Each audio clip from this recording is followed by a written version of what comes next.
Mga masters, okay lang po bang wag niyong skip ang mga ads sa aking mga videos? Salamat po talaga mga masters sa solid na pagsuporta po sa akin. Yon, what's up mga masters? Nandito na naman tayo sa panibagong araw, panibagong kabanata na naman ang pagsasama-samahan natin ngayon guys. Magandang gabi mga masters, bali ngayon po ay 4 na videos po ma-upload ko po sa aking YouTube channel. Tama nga mga masters, 4 na videos nga po ang ma-upload ko po.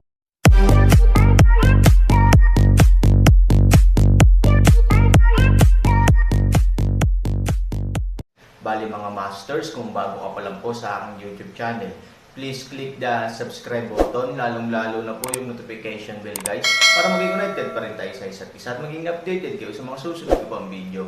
Bali mga masters, bago natin umpisahan ng kwento ay mag-shoutout po muna tayo para sa mga solid nating tagapakinig. Shoutout kay Roel Gatbonton at shoutout kay Marcos Evangelista. Yun na nga mga masters, no? Bali hindi na ito patagalin. In 3, 2, 1, let's go!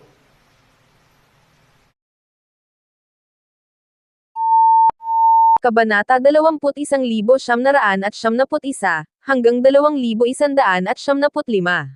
Paano kaya sila? Laking gulat ni Huang Xiaoyong nang makita ang bangkay ng 3 tao na nakahandusay sa hindi kalayuan sa unahan. Ang 3 tao na ito ay ang 3 tao sa Shaolin City ngayon lang. Pagkatapos ng paghihiwalay, naisip ni Huang Xiaoyong na aalis sila sa gitnang distrito. Kung tutuusin ay dumating na ang kanilang taken, ngunit hindi niya inaasahan na dito sila mamamatay. Namutla sa takot ang mukha ni Chen Yanran. Ang antelope ay isang 4 na bituin na dayuhan na hayop, ngunit sa 3 bangkay, walang antelope, na nagpapahiwatig na ang antelope ay malamang na manghuli ng isang mas malakas na hayop na dayuhan. 4 na bituin sa halimaw. Natatakot ako na hindi lamang nito papatayin ang Aaron, kundi pati na rin siya. Huang Xiaoyong lamang nais na dumating pasulong upang suriin, Aaron pagkatapos ay pag-alitan ng isang paraan, manatili sa lugar, huwag ilipat. Nang marinig ito ni Huang Xiaoyong, ang kanyang mga binti ay parang tingga, at hindi na siya ng ahas na gumalaw pa. Tiyak na kinakain ang antelope. Sa 3 tao, 2 ang 3 lampara, at ang isa ay 4 na lampara. Dagdag pa sa 4 na bituin na kakaibang antelope, anong uri ng kakaibang hayop ang maaaring maging napakalakas? Tahimik na umatras si Chen Yanran at sinabing, walang masyadong senyales ng pag-aaway sa eksena, na nagpapakita na sila ay nagpupumilit sa loob ng maikling panahon. Mukhang nakilala nila ang mga mabangis na kalakal. Tumingin si Han Sanchen sa paligid. Bagamat nagkaroon ng away, kakaunti ang mga bakas, na nagpapakita na wala silang pagkakataong lumaban at napatay sila. Bukod dito, ang mga sugat ng 3 tao ay nasa harap ng kanilang dibdib. Halatang nakalmaw sila ng napakatalas na kuko at napatay sa isang suntok. Anong gagawin natin ngayon? Tanong ni Huang Xiaoyong kay Aaron. Kumunat ang noo ni Han Sanchen. Hindi niya gagawin iyon maliban kung kailangan niya. Gayunpaman, ayon sa kasalukuyang sitwasyon, hindi magandang hindi gawin ito. Kung tutuusin, ang lakas ng 3 taong ito ay mas malakas kaysa kay Huang Xiaoyong. Natatakot ako na si Huang Xiaoyong lamang ay hindi kayang harapin ito. At ngayon huli na para tumakbo. Ramdam ni Aaron na may isang pares ng mga mata na nakatingin sa kanila sa isang madilim na lugar. Sa oras na ito, biglang dumating ang isang dagandong, umalangaw sa buong kabundukan ng Longyan. Si Hiyu, boses ni Hiyu. Si Hiyu ay isang 7 bituin na kakaibang hayop sa core area. Paano nang gagaling ang boses sa gitnang bahagi? Tapos na. Natatakot ako na ang mga pumunta sa gitnang distrito ay mamatay at lalabas na buhay. Ang tunog ay nagulat hindi lamang sa mga tao sa gitnang lugar, kundi pati na rin sa mga tao sa labas ng kabundukan ng Longyan. Sa ngayon, si Chen Yanran ay lubos na nadismaya. Gusto lang niyang patayin si Han 3,000. Hindi niya akalain na makakatagpo niya ang 7-star beast. Sa kanyang lakas, wala siyang pagkakataong makatakas. Aaron ay mamamatay, at gayon din siya. Sa oras na ito, ang puso ni Chen Yanran ay napakapanghihinayang, ngunit siya ay napakalinaw. Ngayon ang panghihinayang ay walang tulong, ang mga Terregos ay malapit, wala siyang paraan upang makatakas. Ito ay isang may pakpak na tigre. Mamamatay tayong lahat dito. Nakakamatay na sabi ni Chen Yanran. Mabaho girl, anong umutot ka? Paano mo nalaman na boses iyon ng mga Terrego? Natarante si Huang Xiaoyong kaya sinigawan niya ito. Ayaw niyang makilala si Hiyo. Na-promote lang siya sa 4 na lampara, at wala siyang oras tamasahin ang pakikitungo ng isang malakas na tao. Kung siya ay namatay dito, hindi ba siya mali? Shen Yanran ay nagbigay ng isang malamig na ngiti at sinabi. Nais ding sumagot ni Huang Xiaoyong, ngunit sa oras na ito, isang Snow White Tiger na may mga pakpak ang lumitaw sa harap ng 3 tao. 2 metro ang taas nito at 4 na metro ang haba, at mapuputi ang mga mata nito, kaya napakalusot. Kapag nag-uudyok ito ng mga pakpak, lumilipad. Ang lupa ng buhangin at mga bato, sapat na upang makita kung gaano kalakas ang Terragos na ito. Huang Xiaoyong kawalan ng pag-asa, ito ay talagang isang may pakpak na tigre. Parang isang malaking biro na dapat lumitaw dito ang 7-star beast sa core area ng Longyan Mountain. Shen Yanran na may isang desperadong ngiti, sinabi, Aaron, ang kamatayan ay dapat na ikaw, hindi inaasahan ngunit gusto din sa akin upang ilibing ka, hindi ako nakipagkasundo. Ang mukha ni Aaron ay parang hamog na nagyelo. Kapag dumating ang babaeng ito sa ganitong oras, dapat niyang sisihin. Kung hindi dahil sa kanyang masamang puso, paano niya makikilala ang 7-star beast? Maaring mayroon pa ring lakas si Han Sanchen sa unang labanan bago siya magkaroon ng kamandag ng maliit na puting ahas. Gayunpaman, ang kanyang kasalukuyang pisikal na kondisyon ay ginagawang imposible para sa kanya na labanan ang may pakpak na tigre. Mahirap bang palabasin ang maliit na puting ahas? Ngunit ito ay isang pulang mata na Jade Python. Kapag ito ay ipinanganak, mahirap para sa Aaron na panatilihing mababa ang profile. Bukod dito, sa sandaling maakit nito ang atensyon ng Imperial Court, ang Aaron ay masasangkot sa mas maraming mga hindi pagkakaunawaan. Ito ang resulta na ayaw ng Aaron sa kasalukuyan. Sa pagtingin kay Huang Xiaoyong, ang Aaron ay hindi gumawa ng tunog, ngunit ipinahayag ang kanyang kahulugan sa pamamagitan ng bibig. Matapos maunawaan, si Huang Xiaoyong ay direktang pumunta kay Chen Yanran.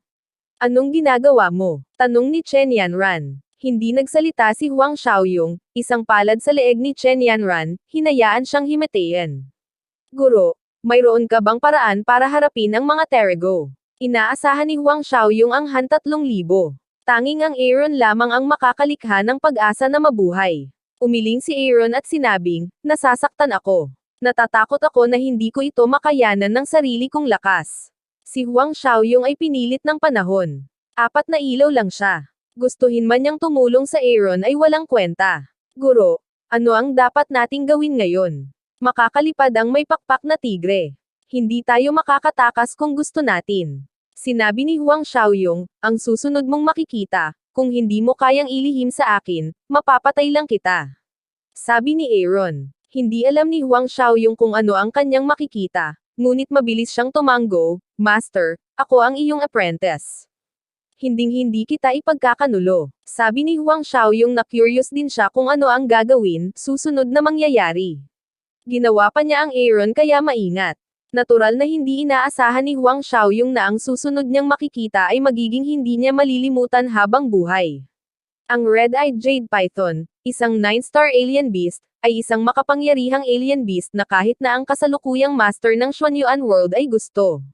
Tinapik ni Aaron ang braso niya at sinabing, it's your turn.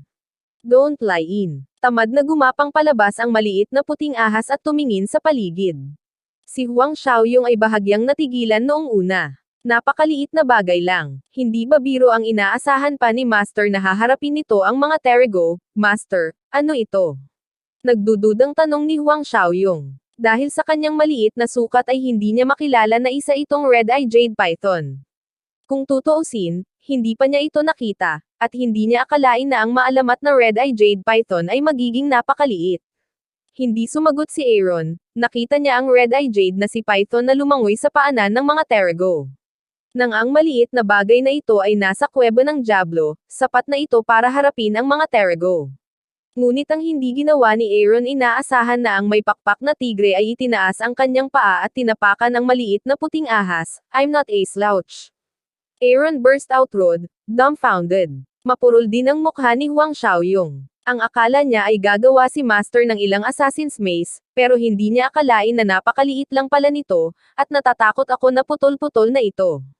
Guro, ikaw ay, ang puso ni Huang Xiaoyong ay puno ng 5 lasa. Hindi niya talaga alam ang sasabihin. Pinunasan ni Aaron ang malamig na pawis sa kanyang noo. Napakalakas niya noong nasa kuweba ng Diablo. Hindi siya pinatay ng isang Terego nang dumating siya sa mundo ng Xuanyuan. At ayon sa mga salita ni Huang Xiaoyong, ito ay dapat na isang Red-Eye Jade Python. Oo, isa rin itong 9-star beast. Paanong hindi nito haharapin ang 7 bituin na hayop? O ito ba ay nasa yugto ng paglago ngayon, at ang lakas nito ay hindi pa umabot sa 9 na bituin? Iyon ang katapusan nito. Ang kasalukuyang injury na sitwasyon ng Aaron, hindi masyadong makatotohanan para sa kanya na harapin ang 7-star Winged Tiger. Kung talagang napakahirap ng Red-Eye Jade Python, natatakot ako na mabibilang ang buhay nila dito. Huwag kang mag-alala. Ang Aaron ay umaaliw kay Huang Xiaoyong na kahit na wala siyang kaibuturan sa kanyang puso, walang takot sa ibabaw. Makinig sa Aaron kaya sabihin, Huang Xiaoyong puso ng kaunti kalmado ang ilang. Ang unang pagyurak ng 7-star na may pakpak na tigre ay tila hindi sapat, muling iyangat ang paa, tila nais na hayaan ang maliit na puting ahas na mamatay ng lubusan. Ngunit sa oras na ito, ang 7-star na may pakpak na tigre ay biglang nanigas, isang mapanganib na hininga ang hinayaan itong tumingin sa paligid ng maingat, na parang may malaking panganib na darating. Sa sandaling ito, natagpuan ni Aaron na may bakas ng takot ang sumilay sa mga mata ni Hio. Halatang takot siya. Sa isang dagandong, tila lumakas ang loob ng may pakpak na tigre, at tinatawag din ito ang kanyang kalaban upang magpakita. Ang dagandong ay muling nagpa-vibrate sa paligid ng kabundukan ng Longyan, at ang lahat ng mga tao sa maliwanag na tanawin ay nataranta. Maraming tao ang nagplanong umalis, upang ang mga Terego ay hindi biglang lumitaw sa paligid at maapektuhan ng fish pond. Ang ilang mga tao ay sunod-sunod na umalis, ngunit may isang figure na ayaw umalis sa pasukan ng gitnang distrito. Shen Tianxian. Alam niyang nasa Central District pa rin si Chen Yanran, at alam din niyang gustong gamitin ni Chen Yanran ang pagkakataong ito para patayin si Aaron. Pero hindi niya akalain na lilito ang 7-star Winged Tiger sa gitnang lugar. Kung makikilala ni Chen Yanran ang may pakpak na tigre, mamamatay siya, na labis na nag-aalala kay Chen Tianxian. Lumalaki, magkasamang lumaki ang magkapatid. Inaako ni Chen Tianxian ang halos lahat ng responsibilidad na protektahan si Chen Yanran at inaalagaan niyang mabuti ang kanyang kapatid na babae. Kahit na ano, mamumukod tangi siya para kay Chen Yanran. Pero sa pagkakataong ito, nagdadalawang isip siya. Ang pag-aalala ay nagmumula sa pag-aalala, ngunit alam ni Chen Tianxian na kung matugunan ni Chen Yanran si Hio, sa kanyang lakas ng Erdengjing, talagang imposibleng iligtas si Chen Yanran. Kahit pumasok siya sa Central District, dead end lang. Shen Tianxian, ano pa ang ginagawa mo? Kung hindi ka mabilis umalis, kapag lumitaw ang may pakpak na tigre sa paligid, lahat ng nandito ay mamamatay. Sigaw ng isang binata kay Chen Tianxian na mukhang maganda ang relasyon nila. Pagdating sa krisis, hindi niya nakakalimutang paalalahanan si Chen Tianxian. Nasa loob pa ang kapatid ko. Nakakuyom na kamao ang sabi ni Chen Tianxian. Sa tingin mo ba may pagkakataon pa siyang lumabas na buhay? It's a 7-star Winged Tiger, not a common beast. Sabi nung lalaki. Natural na alam ni Chen Tianxian kung gaano kalakas ang may pakpak na tigre, ngunit hindi siya nakipagkasundo sa pagkamatay ni Chen Yanran sa kabundukan ng Longyan. Go fast. Your strength can't save her. Why hurt yourself? Nagpatuloy ang lalaki. Huminga ng malalim si Chen Tianxian at sinabi sa mahinang boses, Aaron, kung hindi dahil sa iyo, paano niya haharapin ang ganoong dilema? Gusto kong malaman ang lahat ng impormasyon mo at hayaan ang pamilya mo na ilibing siya. Dahil doon, tumalikod si Chen Tianxian, hindi sa ayaw niyang iligtas si Chen Yanran, ngunit alam niyang wala siyang magagawa. Bakit gusto niyang pumunta sa Central District? Sa lakas niya, hindi ba siya pupunta sa Central District para mamatay?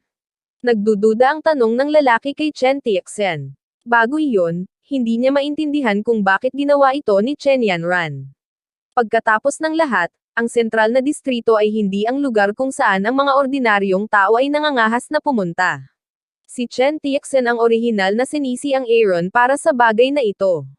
Ngayong nakikinig sa kanya, mas matindi ang kanyang pagkamuhi sa Aaron. Wala lang, ang malas niya lang, sabi ni Chen Tianxian. Gitnang lugar. Matapos umungol, ang may pakpak na tigre ay naghahanap pa rin ng sariling lugar, ngunit hindi nito nakita na ang maliit na puting ahas sa ilalim ng kanyang mga paa ay palaki ng pakapal sa bilis na maabot ng mata. Nang makita ang eksenang ito, mas mabilis na nakahinga si Huang Xiaoyong. Habang lumalaki ang maliit na puting ahas, ang imahe nito ay higit na katulad ng kakaibang hayop na nakita ni Huang Xiaoyong sa isang painting. Ang kakaibang hayop sa painting na iyon ay isang 9-star red-eye jade python. Sa kasalukuyan, alam lang ni Huang Xiaoyong na kayang kontrolin ng emperador ng Imperial Court ang maalamat na 9 na bituin na hayop sa buong kontinente ng Xuanyuan. Upang makuha ang 9 na bituin na hayop, ang emperador ay may maraming tulong mula sa 8 lampara, ang 9 na lampara at ang matinding master. Shifu. Si Shifu ay talagang isang beastmaster, at siya rin ang pinakamalakas na red-eye jade python sa mga 9-star beast. Nang sabihin niya ito, hindi napigilan ni Huang Xiaoyong na manginig ang kanyang mga paa, dahil talagang natakot siya. Bagamat nahulaan na niya na ang Aaron ay may mahusay na master level noon, ito ay hula lamang pagkatapos ng lahat, nang walang anumang tunay na ebidensya, kaya ang pagkabigla sa kanyang puso ay hindi masyadong malakas. Ngunit sa ngayon, ang hitsura ng 9-star beast red-eye jade python ay katumbas ng pag-upo sa kaharian ng Aaron. Paanong hindi masasabik si Huang Xiaoyong? Master. Si Shifu ay talagang isang mahusay na master. Para sa kanya, ang mga magagandang bagay ang magiging kapital niya sa hinaharap. Tanungin ang buong mundo ng Xuanyuan, kung gaano karaming mga tao ang maaaring magkaroon ng ganoong malaking karangalan, maging apprentice ng master. Ang Aaron din ang unang pagkakataon na makita ang tunay na katawan ng red-eye jade python, at medyo nabigla din ang kanyang puso, dahil sa ngayon, ang red-eye jade python ay parang balde, ngunit patuloy pa rin ang paglaki nito, at walang tanda ng paghinto, gaano kalaki ang lalaking ito. Sabi ni Han sabay buntong hininga, kadalasan ang maliit na bagay na ito ay nakakabit sa kanyang pulso, hindi naisip ni Han, maaari itong maging napakalaki hanggang sa punto ng takot. 10 zanglong red-eye jade python, sa wakas ay nahayag ang kanyang tunay na kulay. The 7-star ang may pakpak na tigre ay natatakot na manginig sa sandaling ito, bago ang mabangis, ngayon ay naging isang matalinong pusa sa pangkalahatan, patuloy na dinidilaan ang kanilang mga kuko. Ang pulang mata na jade na si Python ay sumirit ng isang pulang sulat. Ang may pakpak na tigre ay nanginginig sa takot. Ito ay nakaluhod sa pagkakadapa, tulad ng paghingi ng awa sa red-eyed jade python. Itinaas ng pulang mata na jade python ang kanyang ulo at pinalo ang may pakpak na tigre gamit ang kanyang buntot. Ang may pakpak na tigre, na tumama sa pader ng bundok, ay nagbigay isang nakakaawang ungol. Bagamat ito ay sapat na makapangyarihan bilang isang 7 bituin na hayop, wala itong panlaban sa harap ng nangungunang 9 na bituin na hayop, ang red-eye jade python.